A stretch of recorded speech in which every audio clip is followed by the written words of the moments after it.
আসসালামু আলাইকুম। এই মুহূর্তে আমি যাচ্ছি হচ্ছে হেরা গুহায়। আপনারা দেখেন, এটা হচ্ছে যাওয়ার রাস্তাটা। এখান থেকে মোটামুটি আসা এবং যাওয়ায় প্রায় 2.5 কিলোমিটার দূরত্ব, আর যেখানে পবিত্র কোরআন শরীফ নাজিল হয়েছিল এবং হুজুর সাল্লাল্লাহু আলাইহি সাল্লাম এই গুহায় বসে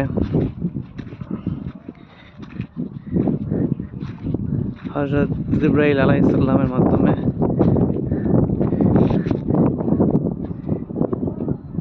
যে আয়াত নাজিল হতো সেখানে উনি রিসিভ করতেন।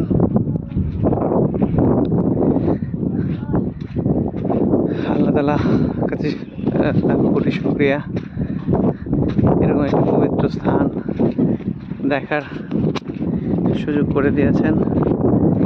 ইনশাআল্লাহ আপনাদেরকে দেখাবো। আমরা যাচ্ছি এই মুহূর্তে।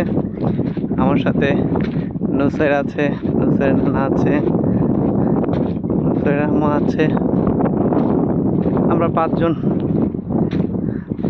এটা হচ্ছে সাইড সিনটা, দেখেন একটু।